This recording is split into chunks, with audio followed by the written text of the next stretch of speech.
been afraid of traveling alone, not because I don't enjoy solitude, but because relying on myself in an unfamiliar place has always intimidated me. Then I realized that traveling has been a quiet medicine for my heart and soul, so I decided to take this trip. After all, there is always a first time for everything. Presenting you with Newfoundland's Gros Morne National Park. My first solo journey, no one to talk to, rely on, or share the moment with. Just me, my thoughts, and the freedom to move at my own pace. Whatever happens.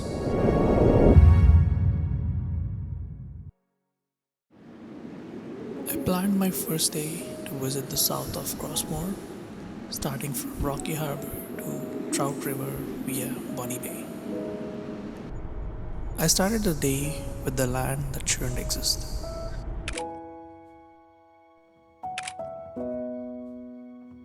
The majestic tablelands, mountains formed from Earth's mantle, not the crust, where life has been rejected.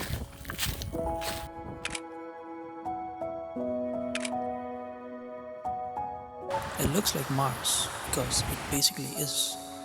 Almost no plants survive here. Yet, here we are, breathing and alive. My next stop to Green Gardens. A unique contrast from barren cliffs to lush coastal meadows. With oceanside mountain cliffs and rocky beaches. I started hiking the Lookout Hills trail,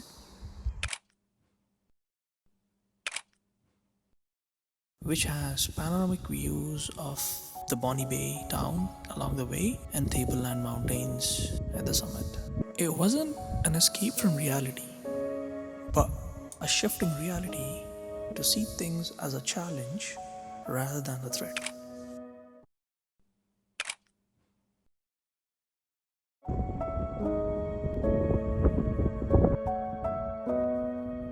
Once I was back in Bonny Bay town, I really wanted to film to admire the scale and beauty.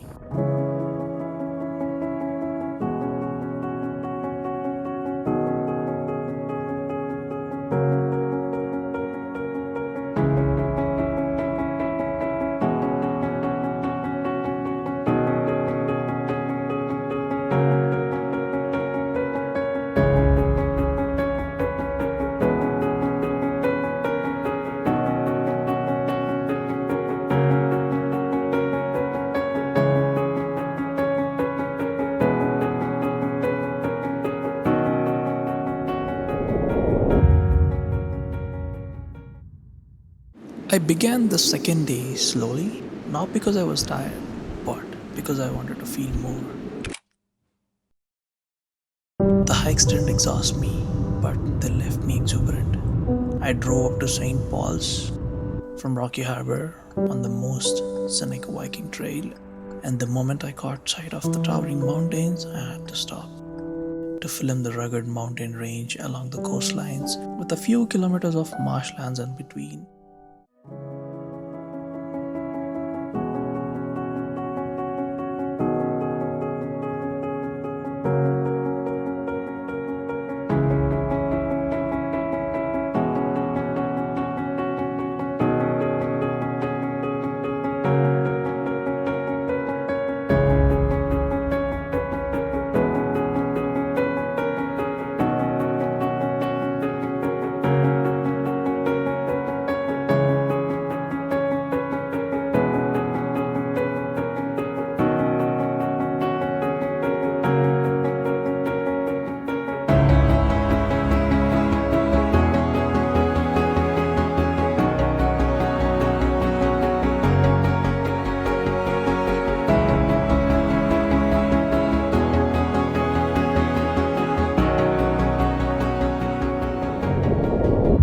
My next stop, Western Brook Pond.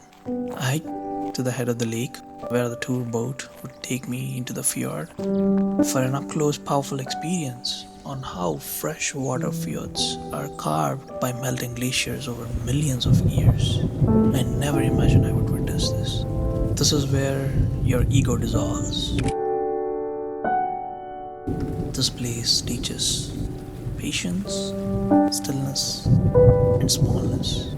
The pouring rain, foggy weather, and heavy winds were nothing in front of the incredible journey I was about to embark on.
I was privileged and grounded.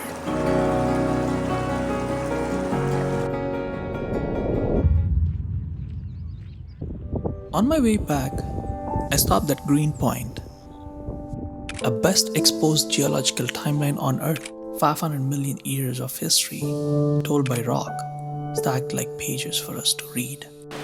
From the cliff, I was also lucky enough to see a lone minke whale surfacing near the shoreline. Then there is Baker's Brook Falls. Taught me that isolation can hold more peace than loneliness.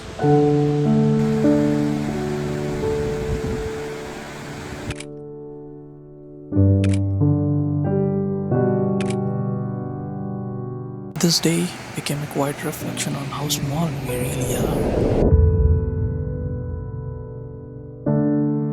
This is the climax, but wait, not yet.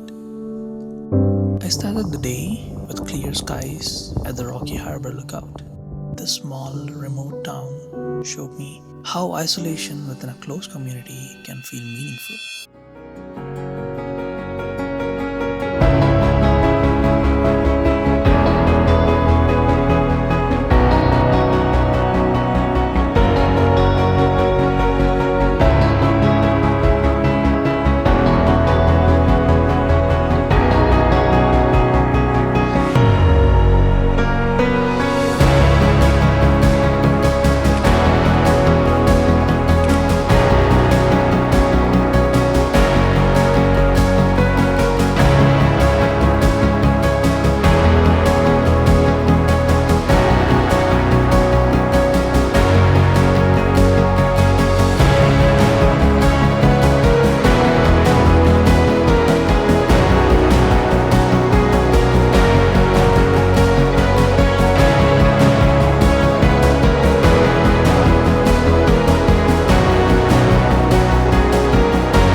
To continue my journey and hike the Gros Morne Mountain, one of the hardest hikes in Atlantic Canada. I was ready to do this in any condition, but I got lucky with the perfect weather, with clouds to give me shade in the open section of the trail.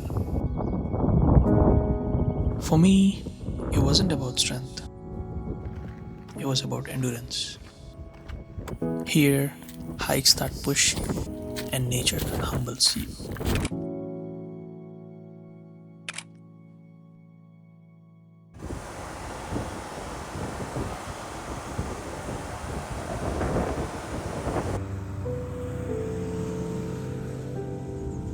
I didn't come back healed. I came back whole. This film is just about a man choosing solitude to quiet his mind, endurance to test his body, and letting nature do what people couldn't.